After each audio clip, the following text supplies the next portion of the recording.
Dengan ilmu kita dapat menjadi pelajar yang pandai dan boleh masuk universiti, dapat kerja yang hebat seperti lawyer, doktor dan magistrate. Wah! Hebat tak ada kawan-kawan semua. Tapi bagi saya pula, adab ialah elemen yang paling penting dan mustahak. Saya, adab tu apa dia nak? Adab ialah adab sopan, tata susila dan kebahagiaan.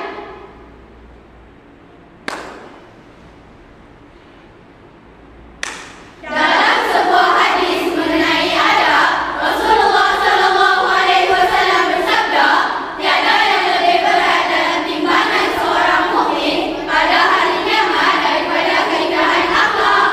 Dan Allah benci kepada orang yang keji mulut dan kelakuan.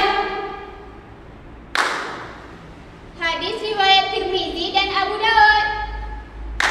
Benarlah sebaik perhiasan di dunia adalah akhlak mulia. Akhlak mulia adalah satu daripada 11 ciri-ciri insan Rabbani. Jom antum dan antuna, marilah kita sama-sama menjadi insan Rabbani yang beradab dan berakhlak mulia. Adab sopan ala amboi-amboi, hidupkan sunnah ala amboi-amboi, generasi Rabbani ala amboi-amboi, membina ummah.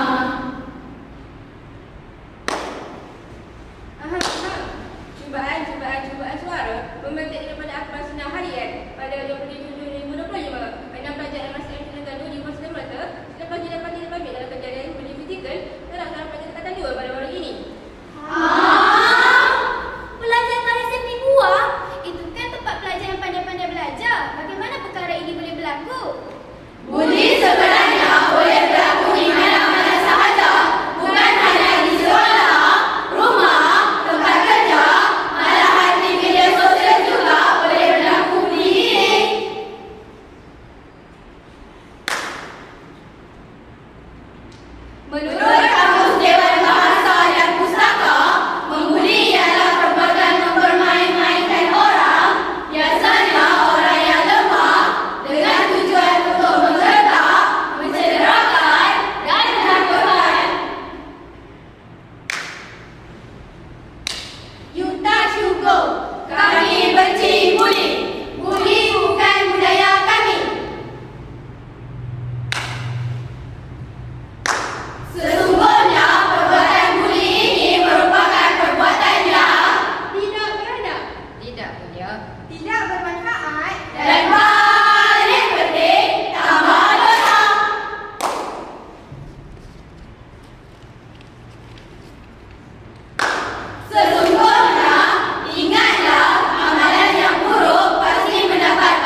Dan janganlah engkau memalingkan mukamu kerana memandang rendah kepada manusia.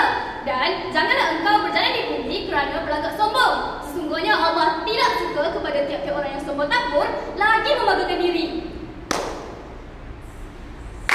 Sikap ego dan sombong tidak membawa kebaikan, malah merosakkan hubungan kita dengan manusia dan Allah.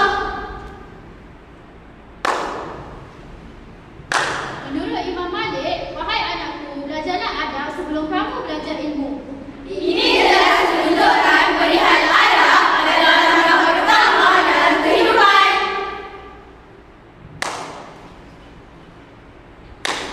Ingatlah pesan junjungan, amalkan adab dan sopan pada ibu, guru dan kawan. Moga hidup tenang dan aman. Episod 6. Suatu hari di kompleks membeli belah. Ramainya orang di dalam kompleks ini. Ya, semua orang berpusu-pusu menggunakan mansara yang diberi kerajaan agaknya. Aduh, sakitlah. Awak letak mata dekat mana ni? Tadi angkat saya tengah jalan. Astaghfirullahalazim, kenapa kamu berkata begitu? Di mana letaknya adab kamu sebagai orang Islam? Orang itu tak sengaja terlanggar kamu. Ingat, bahasa dan budi melambangkan kepribadian kita. Rasulullah SAW telah bersabda bermaksud, sesungguhnya orang yang paling dibenci Allah ialah orang yang paling kuat bermusuhan. Saya minta maaf sebab saya mengikut amarah dan bisikan syaitan.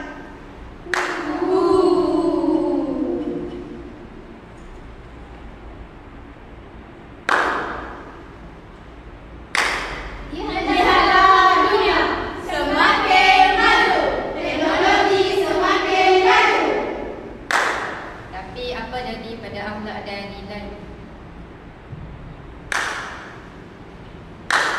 Dalam